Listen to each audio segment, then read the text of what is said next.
आज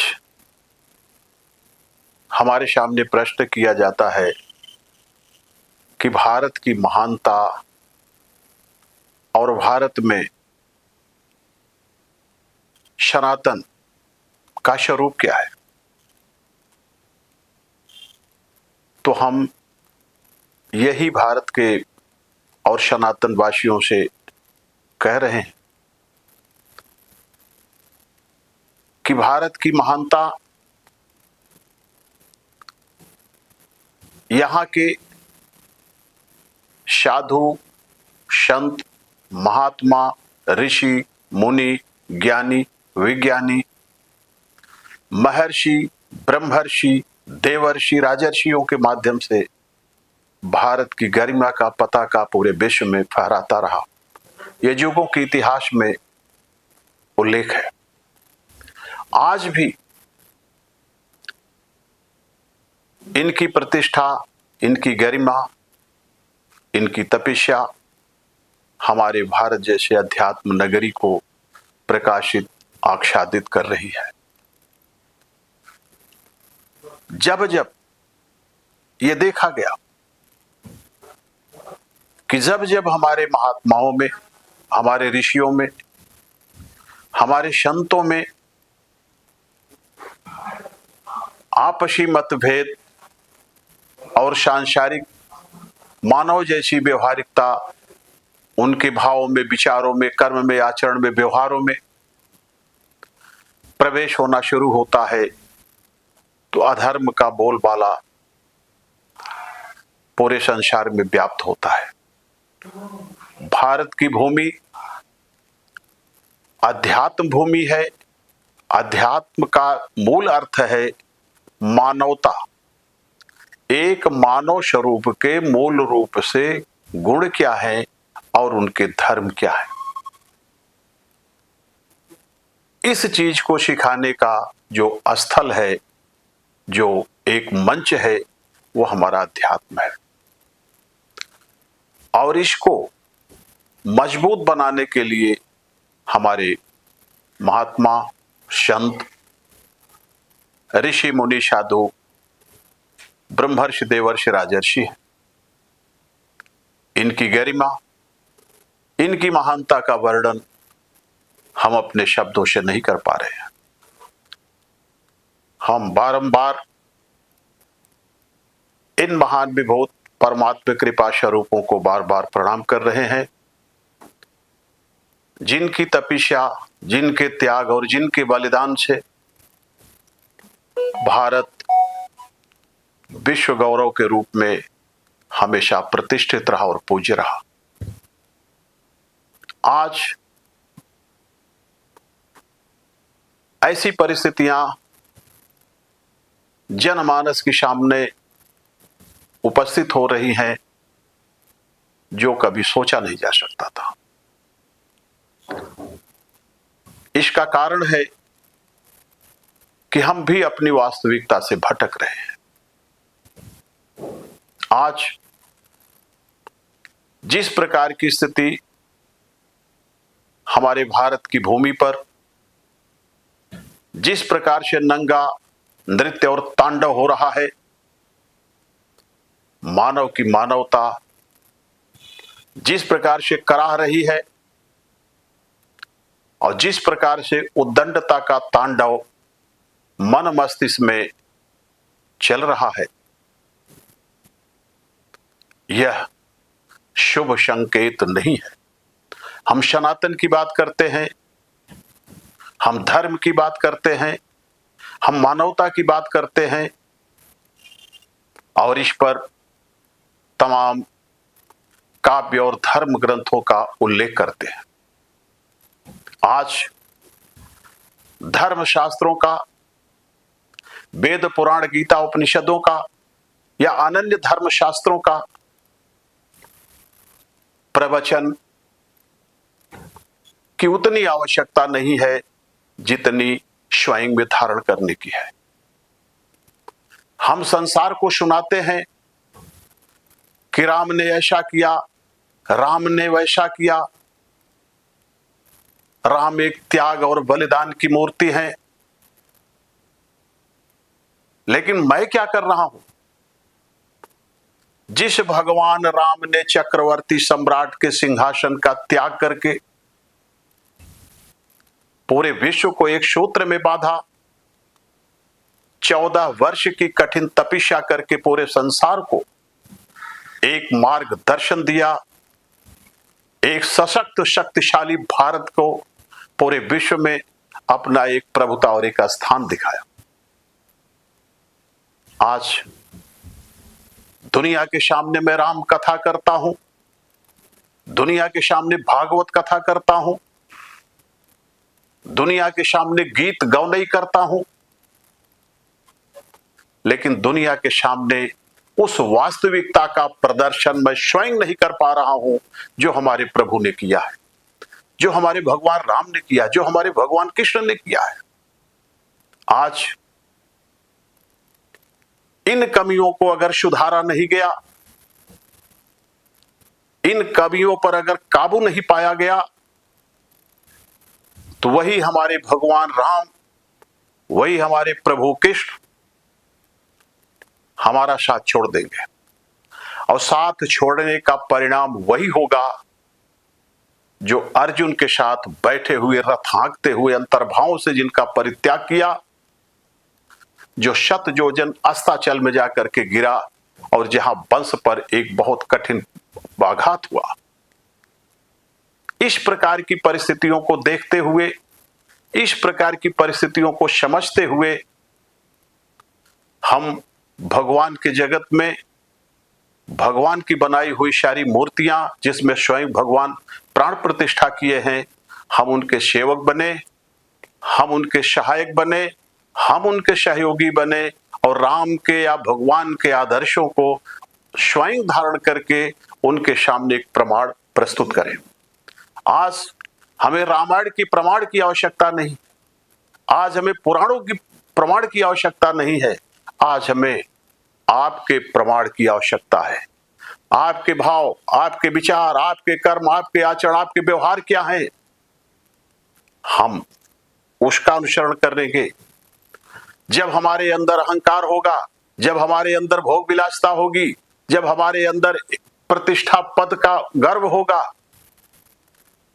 तब हम राम के आदर्श का प्रवचन करते रहेंगे, तो वही स्थिति होगी जो आज जनमानस की भावनाओं में चल रहा है। हर व्यक्ति दैहिक, दैविक और भौतिक संताप से तृप्त है, और आज हमारे पास 88,000 ऋषियों का प्रमाण मिलता है। आज 88,000 ऋषि नहीं, 88 लाख ऋषि हमारे यहाँ हैं, लेकिन दैहिक, दैविक, भौतिक संताप से एक भी मानव प्राणी धरती का वंचित नहीं है। क्या रहस्य हो सकता है, क्या कारण हो सकता है, कहां कमियां पड़ रही है? आज हमें इस पर विचार करने की आवश्यकता है। धर्म संसद हम बैठाते हैं, धर्म संसद का आह्वान करते हैं। धर्म संसद बैठाने का उद्देश्य क्या है? कि हम धर्म का अनुपालन करें। अरे धर्म का अनुपालन करने का स्वरूप क्या है? आज धर्म संसद बैठाने की आवश्यकता क्यों पड़ रही है? आज धर्म परिषद बनाने की आवश्यकता क्यों पड़ रही है? आप तो स्वयं धर्म परिषद हो, आप तो स्वयं धर्म के स्वरूप हो। आज इन सब की आवश्यकता कहीं न कहीं हमारी कमियों के कारण पड़ रही है, और उसमें भी टकराव हो रहा है। हम समस्त प्रभु भक्तों से यह निवेदन करेंगे कि आप सबको स्वयं खड़ा होना होगा। सनातन किसी एक मठ का नहीं है, सनातन किसी एक व्यक्ति विशेष का नहीं है, सनातन जगत का एक ऐसा स्वरूप है जिस मंच पर बैठ करके जीवन यात्रा पूर्ण किया जाता है। सनातन एक ऐसी व्यवस्था है जिसमें चल करके दैहिक, दैविक, भौतिक संतापों से मुक्त हुआ जाता है, किया जाता है। और सनातन एक ऐसी व्यवस्था है जिसमें जीवन जीने की कला अद्भुत रूप से प्राप्त की जाती है। सनातन एक ऐसी व्यवस्था है जिसमें विद्या, विज्ञान, कलाओं की प्रखरता विशेष रूप से अंतःकरण के भाव में अंकित की जाती है। आज हम जितने सनातन से दूर होते जा रहे हैं, उतने अनेक प्रकार के कष्टों से घिरते जा रहे हैं। भेष हमारा सनातन नहीं हो सकता, हमारा भाव सनातन हो सकता है, कभी भेष सनातन नहीं हो सकता। आज भेष की उतनी आवश्यकता नहीं है जितनी भाव की आवश्यकता है। आज हमारे भाव, आज हमारे विचार, आज हमारे कर्म आचरण व्यवहार उन जन सामान्य जैसे लोगों की तरह है जो लोलुपता, लोभ, मोह, मत्सर, अहंकार से व्याप्त अनेक प्रकार की ऐसी प्रणाली से जुड़े हुए हैं जो मानवता के स्थान पर दानवता की प्रवृत्ति में गिने जाते हैं। ऐसी प्रवृत्तियां अगर हमारे अंदर भी आई तो मैं सनातन का पथ प्रदर्शक या सनातनी नहीं कहा जा सकता। सनातन एक ऐसा वस्तु है जहां परमार्थ को लेकर के, जगत कल्याण के लिए उसमें से तमाम ऐसे आध्यात्मिक अंतर्विज्ञान के सूत्रों को प्राकट्य करता है, जिसमें विद्या, विज्ञान, कला की अपनी प्रखरता के द्वारा जनमानस की भावनाओं में एक प्रकाश का उद्गम पैदा करता है और सत मार्ग पर चलने के लिए विवश करता है और मन को अंतर्भाव में, विवेक की व्यापकता में विलय करके जीवात्मा और परमात्मा का एकात्म सूत्र स्थापित करता है। आज बहुत बड़ी बड़ी बातों को कहने वाले धरती पर पैदा हो चुके हैं, लेकिन करने की ताकत किसी के पास कुछ नहीं है। अगर इतनी बड़ी ताकत आप लोगों के पास है तो बीच बीच में जो विडंबनाएं पैदा हो रही है, बीच बीच में जो समस्याएं पैदा हो रही है, बीच बीच में जो विघटन पैदा हो रहे हैं, उसको रोका क्यों नहीं जा रहा है? एक ऐसी विधा हमारे सनातन के पृष्ठभूमि पर है, एक ऐसी विशेषता हमारे सनातन के पृष्ठ क्षेत्र में है जिसको हम अंतर्विज्ञान कहते हैं। अंतर्विज्ञान एक ऐसी व्यवस्था है जो अव्यक्त सत्ता से कनेक्ट होकर अंतर शक्तियों के माध्यम से जगत का पोषण करती है, जगत में प्रकाश देती है और जगत को अपने सद्मार्ग पर चलने के लिए विवश करती है, और जो नहीं चल पाता है अनन्य प्रकार के कष्ट, अनंत प्रकार के दंड दे करके उनको संसार से विलग करती है। आज हमको उन चीजों की आवश्यकता है जिनसे हम अपना जीवन, अपना विचार, व्यक्ति, परिवार, समाज, राष्ट्र और विश्व राष्ट्र की तरफ एकात्म भाव स्थापित करने में सफल हो। तो आज हम संतों की कोट में आते हैं, महात्माओं की कोट में आते हैं, मंडलेश्वरों की कोट में आते हैं, तमाम किस्म के पद प्रतिष्ठा की कोट में आते हैं। उसकी कोई विशेषता उसके पास नहीं है जो आपको बना करके भेजा है। उसकी विशेषता यह है कि आपके भाव क्या है, आपके विचार क्या है, आपके कर्म क्या है, आपके आचरण क्या है, जिस उद्देश्य से इस ब्रह्मांड की रचना की गई और इस ब्रह्मांड में आपको प्रस्तुत किया गया, क्या आप उस परमात्म विधान के अनुसार चल रहे हैं कि नहीं चल रहे हैं? ये तर्क और काल्पनिक शास्त्र, तर्क और काल्पनिक विधान, तर्क और काल्पनिक व्यवस्थाएं, ये कब तक सनातन को अपनी पृष्ठभूमि पर रोके रहेंगी? अब सत्य का उदय होने जा रहा है।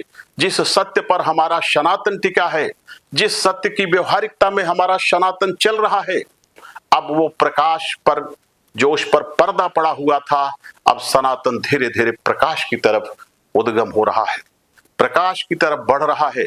और उस प्रकाश में लाने के लिए उस परम पिता का स्वरूप भी कहीं न कहीं अव्यक्त रूप में धरती पर आकर के धरती के उद्धार के लिए कार्य कर रहा है। तो हम समस्त जनमानस की भावनाओं को प्रणाम करते हुए एक निवेदन करते हैं कि हम लोगों को किसी भी प्रकार से सनातन की अगर रक्षा करना है तो हमें मानवीय धर्म और मानवीय गुण को ग्रहण करना होगा। जब तक हम मानवीय गुण में नहीं प्रवेश करेंगे, मानवीय धर्म में नहीं जाएंगे, अनन्य प्रकार के सांप्रदायिक व्यवस्थाओं से जुड़े रहेंगे, तब तक सनातन की रक्षा नहीं हो सकती। और सनातन की रक्षा करना न करना हमारे आपके बूते की बात नहीं। सनातन तो खुद इतना मजबूत है जिस पर परमात्मा स्वयं आकर के अवतरित होकर के उसकी रक्षा और सुरक्षा करता है। सनातन का मूल अर्थ है परमात्म विधान। तो परमात्म विधान को इस धरती पर नहीं, इस ब्रह्मांड पर नहीं, जितने भी हमारे ऐतिहासिक सारी व्यवस्थाएं हैं, जितना भी वेद पुराण शास्त्र गीता उपनिषद या धर्म ग्रंथावलियों में कहे गए हैं, अन्य धर्म ग्रंथावलियों में बोले गए कहे गए हैं, उसमें से किसी ने सनातन को मिटा नहीं पाया। और जब जब सनातन को मिटाने की कोशिश किया, तब तब भारत की धरती में वह सपूत, वह परमात्मा जिसने ब्रह्मांड को बनाया है, किसी न किसी मानव स्वरूप में अपनी उस प्रज्वलित अग्नि ज्वाला को प्रकट करके, अवतरित करके इस धरती को फिर पुनः सही दिशा में दिया है। तो आज वो दिन आ गया है जो भारत के सामने सबसे बड़ी चुनौती लेकर के खड़ा हुआ है कि सनातन, वह सनातन जिसको हम आंखों से नहीं देख पा रहे हैं, कर्म आचरण व्यवहारों में अंकित किए जा सकते हैं, आज उस सनातन को सही रूप से प्रस्तुत करने के लिए हमें सही रूप से अंतर्भावों की उस अंतर ज्योति को जगानी होगी, जिस प्रकाश में अपने का स्वरूप का अभ्युदय होगा और वास्तविक सत्यता का सम्यक बोध होगा। बिना वास्तविक सत्यता का सम्यक बोध हुए हम मानव धर्म और मानवीयता की तरफ आगे नहीं बढ़ पाएंगे, जो सनातन धर्म का मूल पृष्ठ है। इसलिए हम समस्त, अब देखिए जैसे हमारे भारत में सनातन का जो मंच है वो 4 पाए पर टिका हुआ है। वो 4 पांव का नाम है 4 शंकराचार्य, 4 पीठ का नाम है। लेकिन उन चारों पीठों के माध्यम से इस धरती पर मनुष्यों के लिए अर्थ, धर्म, काम, मोक्ष, इन 4 श्रृंखलाओं के साथ मानव की मानसिकताओं को, मानव के विचारों को, मानव के कर्म को, मानव के आचरण को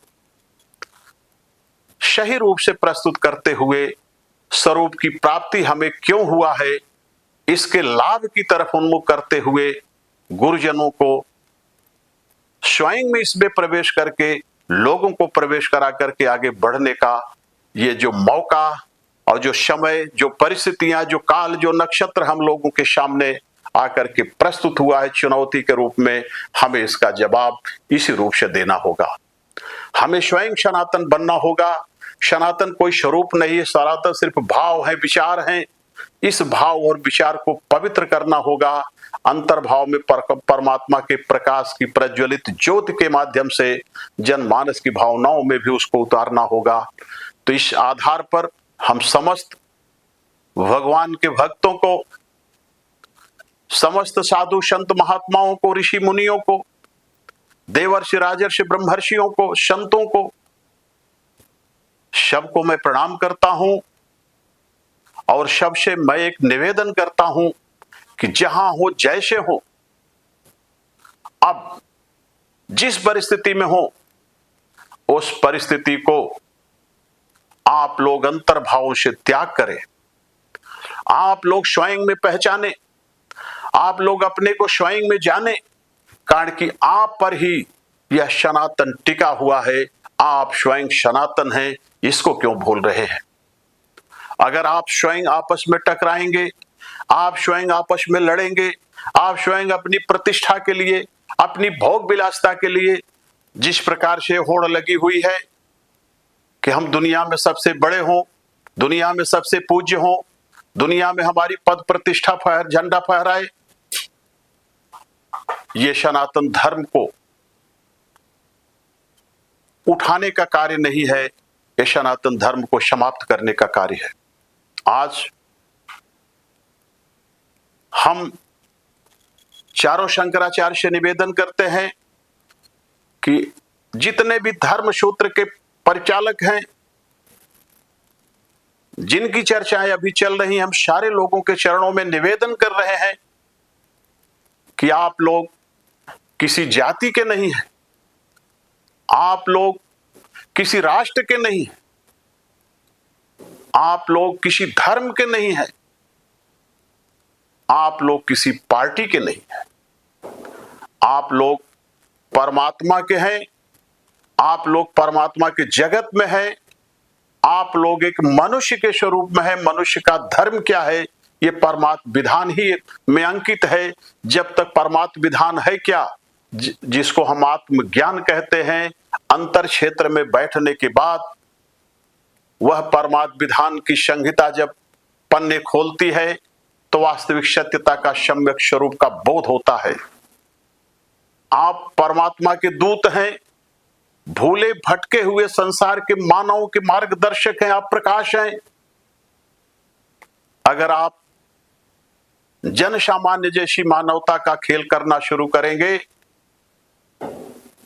तो यह रसा जो है रसातल को चली जाएगी।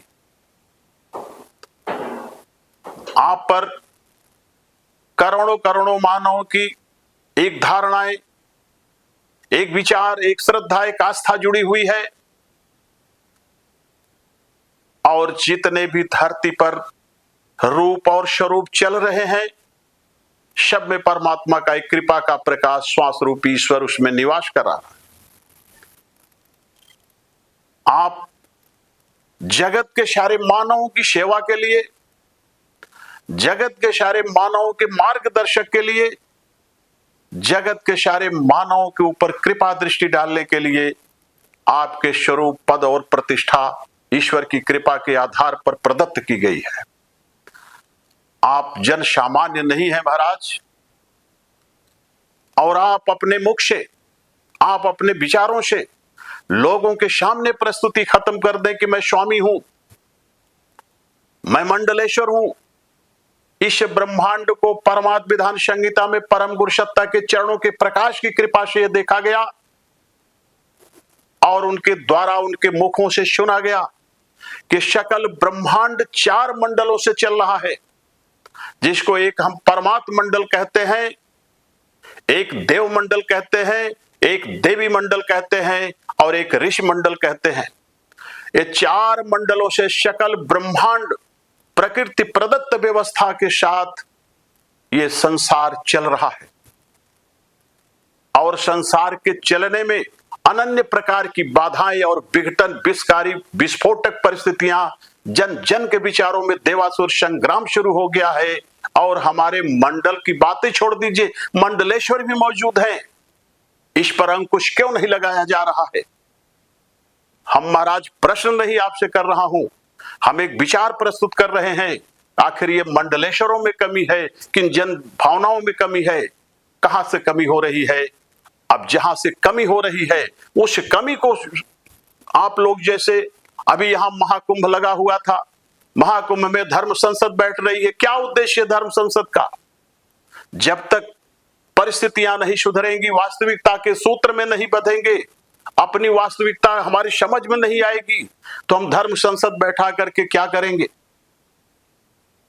आज भारत की धरती पर अंतर विज्ञान शिव संस्थानम अंतर विज्ञान शोध केंद्र एवं विश्व कल्याण सेवा न्यास की मंच से हम लोग घोषणा करते हैं कि इस धरती को कोई मिटा नहीं पाएगा, कारण कि हमारा आपका बनाया हुआ नहीं है।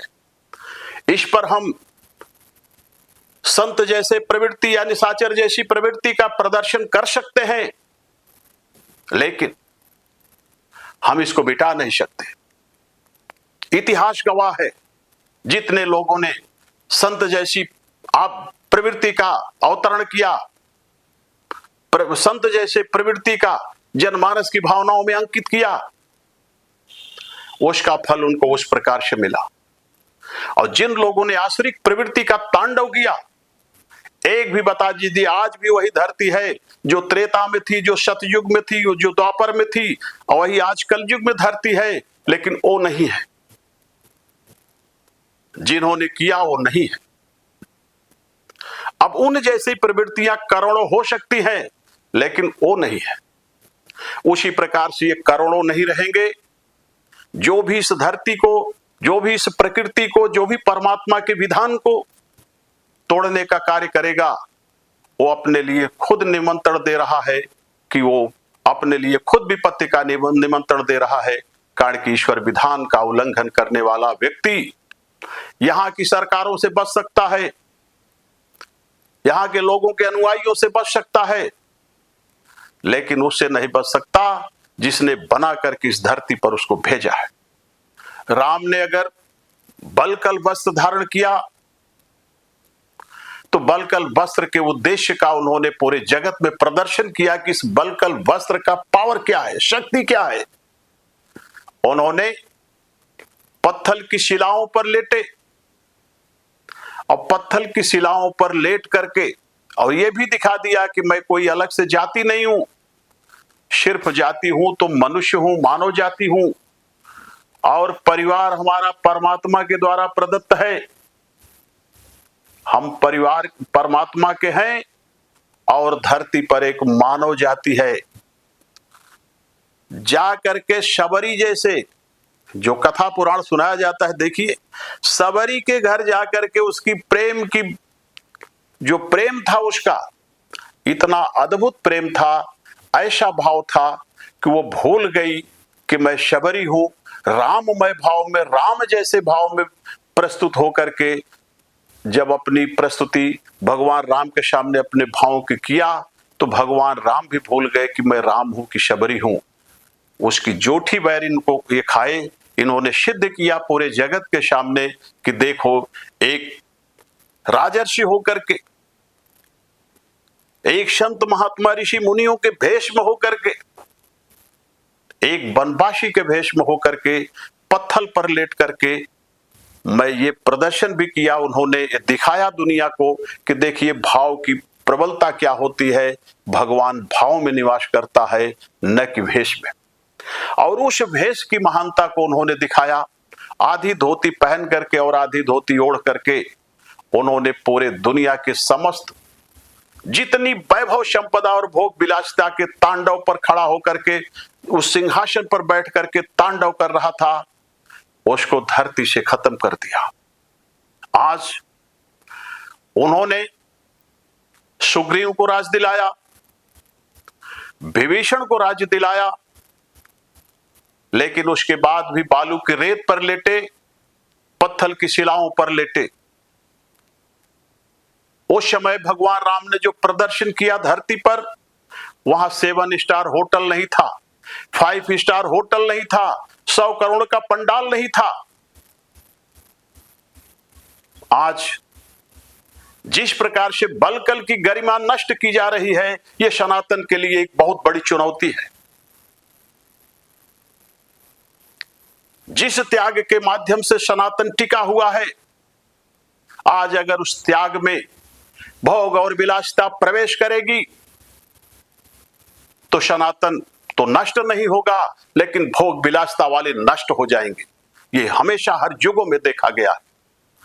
तो इसलिए हम समस्त परमात्मा कृपा स्वरूपों से ये निवेदन करते हैं, जो सिंबल लेकर के धरती पर खड़े हैं, हम उनके चरणों में निवेदन करते हैं कि अपनी वास्तविकता में आकर के सनातन की पृष्ठभूमि को प्रकाश में लाने की कोशिश करें।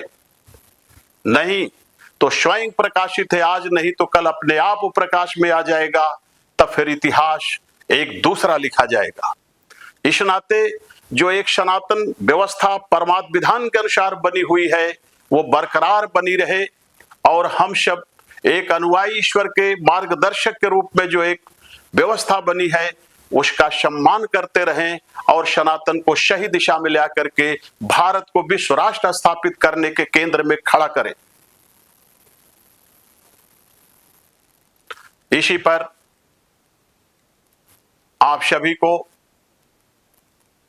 हम प्रणाम करते हैं। आप सब हमें आशीर्वाद दें। सुझाव में अगर कहीं त्रुटियां महसूस हो रही हो तो उस पर प्रश्न भी किया जा सकता है, हो सकता है उसका भी जवाब किसी न किसी प्रकार से अच्छा ही निकल करके आएगा। इसके लिए भी हम क्षमा चाहते हैं। अगर कहीं त्रुटि महसूस हो, ऐसा तो हो ही नहीं सकता, लेकिन हम इसके बाद भी कह रहे हैं कि अगर किसी को कहीं से किसी भी प्रकार की त्रुटि महसूस हो रही हो तो उसका उत्तर भी हम देने के लिए खड़े हैं, और हम सबको प्रणाम करते हुए पुनः अपनी वाणी पर विराम कर रहे हैं।